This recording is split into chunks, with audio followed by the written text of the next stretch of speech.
I got a call late last night. My wife has passed away. And yeah, it was self-induced, and it was up in North Carolina. Y'all pray for me and my kids and everybody. Now, in this clip, John Paul tells his congregation to pray for his kids and everybody, and he literally flashes a quick smile.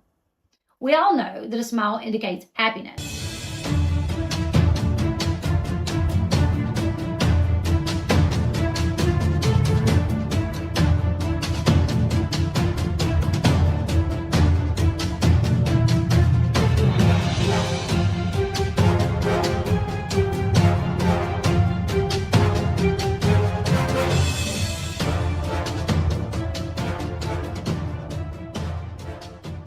Micah and John Paul Miller married in 2017. Both were married when they met. They had an affair with each other before they divorced their partners and quickly married. Now, 6 years later, in October 2023, Micah filed for divorce.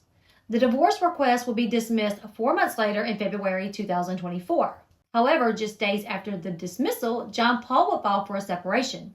A few days after that, Micah would upload videos to her Facebook account suggesting that her marriage ended due to abuse. You are the bride of Christ. Before anybody else's bride, male or female, it doesn't matter. It doesn't matter what gender you are. Abuse is abuse. And you are the bride of Christ. And my Bible says that he took all the abuse you could think of for you so that you didn't have to live that life of slavery and bondage and pain. Jesus took it all for you. So you don't have to stay in a abusive relationship, whether that's sexual, whether that's somebody forcing you to take illegal drugs, or alcohol abuse, or physical abuse, psychological abuse, making you think that this is all your fault, or you're a bad mom, or you're a bad wife, or you're a bad husband, or you're not giving it your all when you know you are. God hates divorce, but why? According to everybody I've asked and the scriptures that I've found, it's because it hurts people. But does abuse hurt people? How do you think God feels about that? On February 24th, 2024, John Paul Miller filed for support and maintenance for Micah, but the filing would be dismissed. On April 16th, Micah filed for her own motion for support and maintenance from John Paul. According to court documents filed by Micah, she claimed John Paul had engaged in acts of adultery with other women whose names were well known. I'm assuming these women were within the church that he pastored. After Micah and John Paul separated, members of the church saw John Paul with his alleged new girlfriend. Even before Micah's death, John Paul had started a flirty relationship with a waitress that he had met while out to dinner. John Paul and the waitress started texting before Micah passed away. And according to the waitress, John Paul failed to ever mention that he had a wife or that he was going through a separation. Days after John Paul announced Micah's death to the church, photos were released of him out to dinner with his alleged new girlfriend. John Paul did not come off as a sad widower by any means at all until a televised interview days later. Two of Micah's siblings would allege in court documents that Micah feared for her life. Micah's sister Sierra said in an affidavit that Michael told her on several occasions, "If I end up with a bullet in my head, it was JP."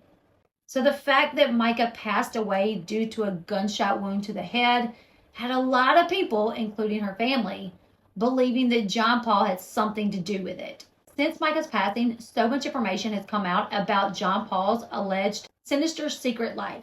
Allegations of physical, mental, and sexual abuse towards Micah. There was an incident that occurred months before Micah passed where someone had slashed her tires. Another incident where her tire had blown out, and when she took her car in to have the tire replaced, the mechanic actually found a device on her tire that is used to cause blowouts. A GPS tracking device was also found on Micah's car. John Paul had Micah committed to a mental facility, and when she was there, he allegedly gained possession of her iPhone and her computer and deleted all the evidence that she had been saving of the abuse she endured at the hands of John Paul. Micah had planned to use this evidence during the divorce proceedings. All of this information coming out had so many people believing that John Paul surely done away with his wife. There was so much coverage of Micah's story and so much belief that John Paul killed Micah that the Robeson County Sheriff actually put out a timeline of John Paul's whereabouts on the day before and the day of Micah's death to help dispel the rumors and conspiracy theories that he had something to do with it. Now, because we all know that John Paul was out of town the day before and the day of her passing and did not even get back into town in enough time to make it to the park where her body was found, he could not have physically been there when she passed away. The 911 call was also released, and in the call, Micah seems calm as she tells dispatch she plans to unalive herself and just needed to be sure that her phone could be traced so that her family could find her body. In the call, Micah does not sound like she's being forced to say what she told the dispatch operator. Tell me what's happened. I'm about to kill myself, and I just want my family to know where to find me. By everything released, it seems that Micah made the decision to unalive herself and carry the act out alone. But John Paul's announcement of her death to his congregation seemed so off, especially if he had nothing to do with it, right? So in this video, we're going to go over the clip and see if his body language, word choice, and facial expressions give us any insight into how he was feeling when he shared the news with his church. Was he happy? Was he sad? Did he look like he had been mourning in the hours after finding out that his wife had unalived herself? Now, before we get into this analysis, it is important to note that there are no absolutes when reading someone's body language. There is no one singular movement that indicates that someone is lying, despite what we all may have heard. Also, before you can get a good understanding of someone's nonverbal communication, you must first establish a baseline for them. So to do that, I did watch 2 other sermons that John Paul preached before Micah passed away. I was able to find those videos over on the church's Facebook page. So let's go ahead and take a look at John Paul announcing to his congregation that his wife Micah had died. Now keep in mind that he waited until the end of the service to make this announcement. We're not going to do an altar call today. Instead, I'm going to have you stand up and I'm going to make an announcement. And after the announcement, I'm going to ask that you leave church quietly and don't talk about the announcement here in the building, please, if you can. So y'all can stand to your feet. Before I make the announcement, I also want to say that my request to you is that you will continue to come to church and serve and give for the next little bit, because I don't want to have. I'm taking a little bit of a break, and I don't want to have to worry about the church. My break may be a few days, a few weeks. I don't know. I got a call late last night. My wife has passed away. And yeah, it was self-induced, and it was up in North Carolina. And we're gonna have a funeral for her next Sunday here at 3 p.m. And so it's all I can. Yeah, I'm just kind of going on adrenaline right now. So y'all pray for me and my kids and everybody. And she wasn't. Y'all knew that she wasn't well mentally, and that she needed her medicine that was hard to get to her. And so I'm sure there'll be more details to come. But just keep our family in your prayers. And I'm going to let Pastor Randall, my bishop, he can pray. I get a microphone, he'll pray out. And if you have anything you want to share as well, I appreciate it. I think the first thing that really confused people was that John Paul received the news that Micah died due to suicide. He gets up the very next morning, goes to church, preaches a full service, and then right there at the end, he announces that his wife died. Why did he go to church and preach a sermon as if nothing had happened? Why did he wait until the end of the service to make such an important announcement? I mean, why not take the day off? Or maybe go in and tell them, like right off the bat, like, hey, this is what happened. And rather than preaching today, I would rather just take a seat in the pew and receive the message, or maybe have the congregation pray for me, right? Why not do that? I mean, someone finding out their loved one passed away, but just getting up and carrying on the next day as if everything is normal isn't very normal. It's not what people normally do because we are usually too upset to carry on as if nothing happened. Think about others who have done this before. Chris Watts, he unalived his wife and his kids and then went on to work like nothing happened. Scott Peterson supposedly came home from fishing after calling his pregnant wife several times and being unable to get in touch with her. He comes home to find that the wife is nowhere to be found. Their dog is in the backyard rather than inside the house, which was very uncommon. He went inside, took a shower, washed his clothes, cooked and ate a pizza before trying to figure out where his pregnant wife was at. Those actions do not make sense. But Chris Watts and Scott Peterson were both found guilty of unaliving their wives. Acting normal after killing your spouse isn't normal behavior. Acting normal when coming home to find your pregnant wife missing isn't normal behavior. And getting up and going about your Sunday like any other day of the week or any other Sunday when you just found out your wife unalived herself, even if you are going through a divorce, isn't normal. Also, why would he wait to the end of the service to make this announcement? It seems if John Paul could have gotten away with not making the announcement at all, that's what he probably would have done. But he knew once service wrapped and everyone left and word surely started to get out about Micah passing, it would not have been a good look for him. So he knew he had to tell the congregation. He knew it would look really bad if he said nothing at all. Everyone left, then found out. They would surely look back on how he preached, appeared fine, didn't seem sad, said nothing. That would appear even worse than him waiting to the end of the service, right? So I believe he didn't even want to tell the congregation, but he knew that he couldn't get away with not telling them. It was something he did not want to face at all. So he waited to the absolute last minute possible. He even instructed the congregation beforehand to get up, stand up, so as soon as this is over, you guys can leave. He did not want them to discuss what he was about to tell them. No questions, no comments. Let him make the announcement, and then everyone was to quietly leave the building. It seems he gave those instructions because he wanted to avoid anyone asking any questions or making any comments to each other. Almost like he feared that people would blame him in some way. I'm sure the church knew that the two were separated. Maybe he was worried they would blame the separation on being too much for her. I feel like he did not want to be blamed in any way for her taking her own life. Even if it was someone just saying something like, well, maybe the divorce was too much for her to handle. That was something he did not want to happen. Another thing that tells me that John Paul was hesitant or nervous to make this announcement is the way that he looked down whenever he turned around to even begin the announcement. Now, looking down can mean several things. It can be a sign of someone being shy. But John Paul is a preacher. He is in front of an audience a lot. He does not appear to be shy in any of the other services that I watched, nor does he look down a lot in the other videos. So it's definitely not his baseline to look down a lot when he's up on the stage. In other videos, he stays really engaged with the audience, looking up a lot, looking out to the audience. There's definitely some of the reason why he was looking down. People will also look down when they are trying to gather their thoughts, which could be a possibility for him in this moment. He is about to tell his congregation that Micah is dead. She was a member of the church for years. So he may be thinking, okay, how do I say this? What's the right thing to say? But putting myself in his position, I feel like, whenever I found out, I would probably try to go over, okay, how am I going to tell them? How am I going to say this? I would go over it in my head a few times. Also, he is a preacher, and most preachers write out their sermons the night before, and the next morning they can kind of perform just fine what they have planned to discuss, with maybe occasionally kind of going back over to their Bible or their notes to make sure they are covering everything that they wanted to discuss.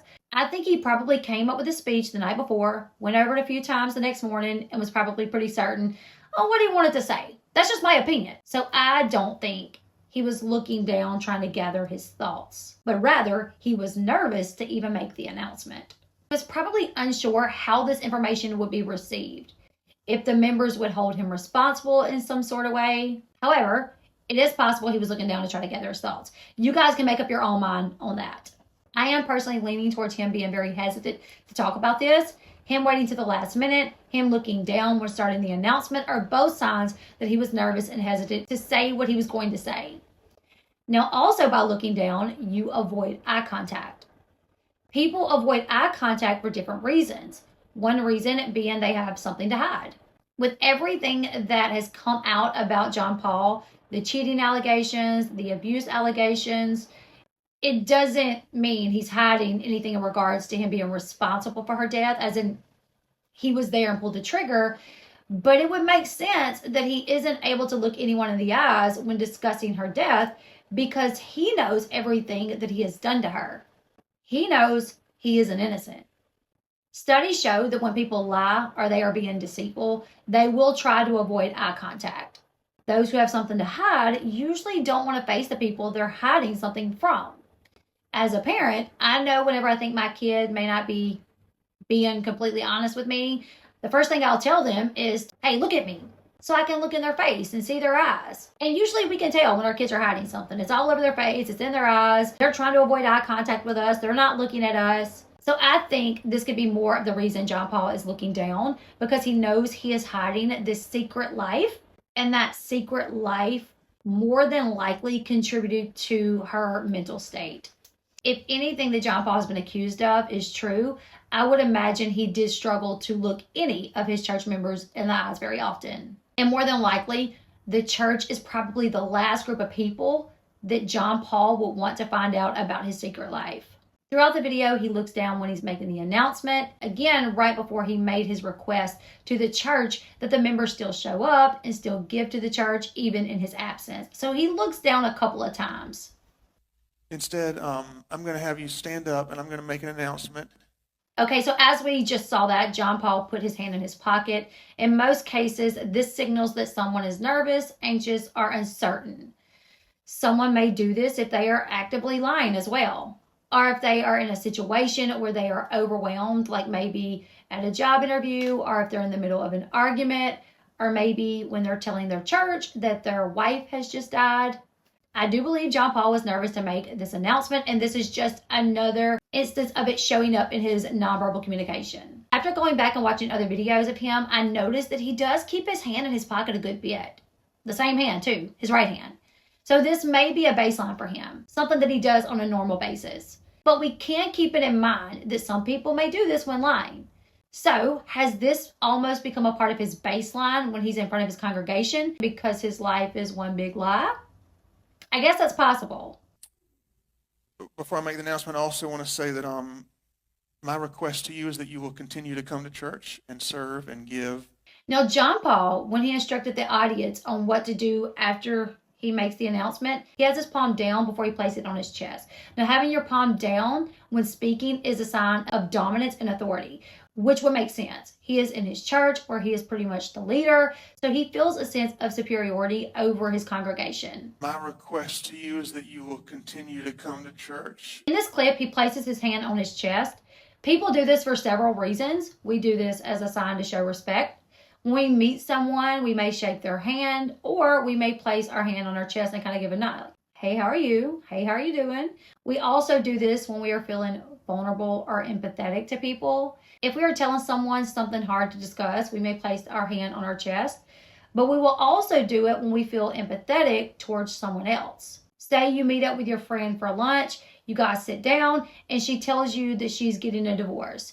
You may be like, oh my goodness, I'm so sorry, I hate to hear that. Now, after watching some of John Paul's other sermons, I noticed that he does tend to place his hand on his chest a good bit. So this, again, could be a baseline for him. Or he may be doing it because he is really being vulnerable in that moment, sharing the news about Micah's death. I got a call late last night. My wife has passed away. And yeah, it was self-induced, and it was up in North Carolina. We're going to have a funeral for her next Sunday here at 3 p.m. And so in that clip, John Paul's voice kind of trembles when he says, my wife has passed away. We all know that someone is sad and on the verge of tears, their voice will crack or tremble. So it would make sense that his voice would crack when making that particular statement. One would think by the way he sounded when he was saying that he was possibly about to shed some tears. However, that did not happen. Almost immediately, his voice went right back to normal. There were maybe 2 other times in the clip that his voice seemed a little shaky, but other than that, his voice sounded very normal and solid. Not at all like he was holding back tears or on the verge of crying, which would make me wonder if he purposely altered his voice in an attempt to sound sad.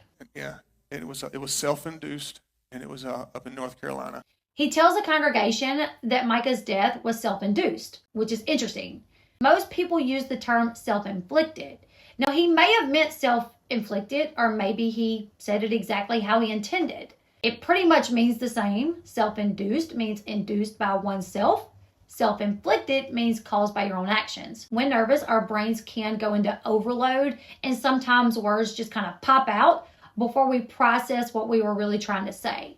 So it's possible he meant to use the term self-induced, but it's also possible he used the word by accident due to being nervous. Y'all pray for me and my kids and everybody. Y'all pray for me and my kids and everybody. Now, in this clip, John Paul tells his congregation to pray for his kids and everybody, and he literally flashes a quick smile. We all know that a smile indicates happiness. It doesn't really make sense when you're telling people to pray for you that you're happy. And she wasn't, y'all knew that she wasn't well mentally, and that she needed her medicine that was hard to get to her. He says that Micah wasn't well mentally. If the congregation knew that, why even bring it up, especially right after she passed away? Sometimes people will do this to throw any possible heat off themselves. If John Paul was truly grieving and sad about her passing, he more than likely would not bring up something like that so publicly. But someone that is aware that they could be blamed for something will make sure to throw out other possibilities and other reasons why someone may have done something. In this case, a woman killed herself just days after filing for a divorce, weeks after publicly announcing that she was leaving her marriage due to being abused. The man she was divorcing has to tell others that she killed herself. So he wants to make sure that people are aware that she struggled with mental health issues and wasn't always taking her medication. I will say I was confused by his statement. She needed her medicine that was hard to get to her. Why was it hard to get her medicine to her? Why wouldn't she be taking it if she needed it? And why would you be the one tasked with making sure she takes her medicine when you two are no longer even together? That was a very weird comment to make, in my opinion. It also seemed like a comment to remove any possible blame on himself. His congregation hears that she died and it was self-inflicted and may think, oh, is it because of the divorce? Micah claimed he abused her. Maybe that's true. But then he immediately tells them, y'all know she wasn't well mentally and hadn't been on her medication. They were hard to get to her. So then they may go, oh yeah, that's right. She was really struggling and she wasn't on her meds. So it's her fault, not his. When some people give reasons up so quickly in moments that don't really seem to make sense, that can be a reason why, to take the blame off themselves. And so I'm sure there'll be more details to come. But just keep our family in your prayers. And I'm going to let Pastor Randall, Bishop, he can pray. I'll get him a microphone. He'll pray out. And if you have anything you want to share as well, I appreciate it. Okay, so here in this last clip, he is rubbing his chest with his thumb. This is a sign of stress and anxiety, which goes with some of his other nonverbal behaviors in the other clips. He waited to the very last minute to make the announcement. Him looking down when he started making the announcement, as well as right before him telling the congregation to continue to go to church even after what he's about to tell them. There were several signs that showed that, at minimum, John Paul was nervous to tell the church what happened to Micah. There were signs indicating he didn't even want to tell them at all. He flashed a smile at one point during the announcement, but never cried, despite his voice cracking a couple of times. Because his voice would crack and immediately return right back to normal, I am inclined to believe he purposely altered his voice at times so he would come across as being sad. While we know by information that's been released that John Paul did not pull the trigger to take Micah's life, it does seem possible that the abuse she endured played a huge part in her decision. And while John Paul was nervous to tell the church about her passing, he did not seem genuinely sad about her death. You guys leave me your thoughts in the comment section below. Please let me know if you agree or disagree with my analysis. If you enjoyed this video, please make sure you give it a thumbs up and make sure you consider subscribing to the channel. I will be doing more body language analysis on this channel in the future, as well as over on my other channel, my reality TV and entertainment news channel. So if you are not subscribed to that channel, please run over and hit that subscribe button over there as well. Leave me all your thoughts, like, share, subscribe, and I will see you guys in the next one. Bye guys.